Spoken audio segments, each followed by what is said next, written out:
Here's a question. Do you believe in heaven? Various polls find that somewhere around 80% of Americans do. But a Harvard-trained brain surgeon wasn't so sure until he spent a week in a coma and came out with an incredible description of the afterlife. My co-anchor Terry Moran has a story. A mild afternoon in Lynchburg, Virginia, and Eben and Holly Alexander are at a high school soccer game cheering on their 14-year-old son, Bond. They are a perfectly ordinary American family with an extraordinary story.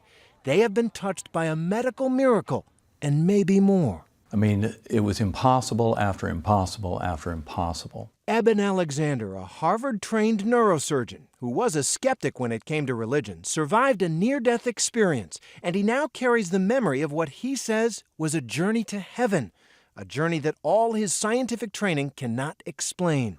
On November 10th, 2008, Eben awoke with a searing headache. When his wife Holly checked in on him, he was having a tremendous seizure. And I said, say something. And he didn't say anything, so I called 911.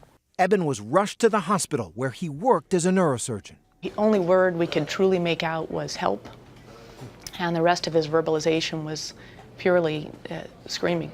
Eben Alexander had been stricken with an extremely rare and virulent E. coli meningitis infection that was ravaging his brain, plunging him into a coma. I mean, I was trying to die. In fact, doctors gave him almost no chance to live and told his family if he did survive, he'd be brain damaged for the rest of his life. His eyes were just off and cocked. It was just like no one was there. Eben believes Holly is right. He wasn't there. Did you go to heaven? Yes.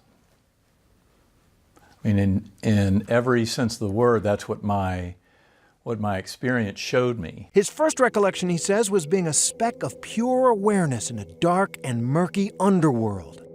And then I was rescued by this beautiful spinning white light that had a melody, indescribably beautiful melody with it, that opened up into a bright valley.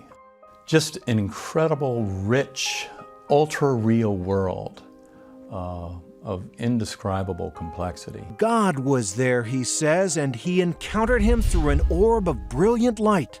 He soared on the wing of a butterfly with a beautiful young woman as his companion, and the young woman gave him a message to take back from heaven. You are loved, you are cherished, there's nothing you have to fear, there's nothing you can do wrong. It's a beautiful vision, but heaven?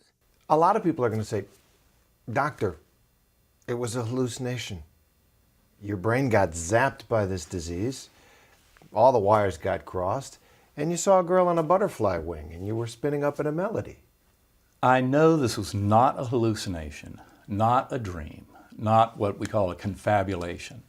I know that it really occurred, and I know it occurred outside of my brain. So basically, But how? How can he even suggest that, much less claim that his experience is proof of heaven, as he's called his new book?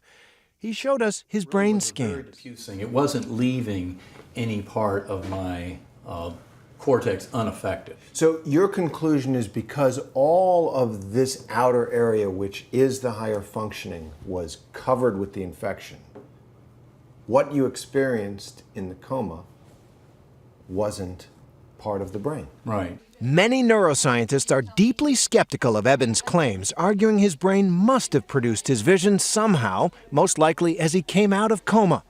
But something else happened. After he recovered, Eben, who was adopted, saw a picture of a sister from his biological family who died years ago, a woman he never knew. And I knew who my guardian angel was on the butterfly wing. It was the most profound experience I've ever had in this life. Your sister, by birth, and from a family that you didn't know because you were adopted, who died several years ago, who you had never met, you saw while you were in coma. Yes. And that was the key. That explained everything. Smells good, that's for sure. Dinner time at the Alexander home. Come, Lord Jesus, our guest to be, blessed. They were not a particularly religious family before Eben's coma. He was a skeptic. Not anymore.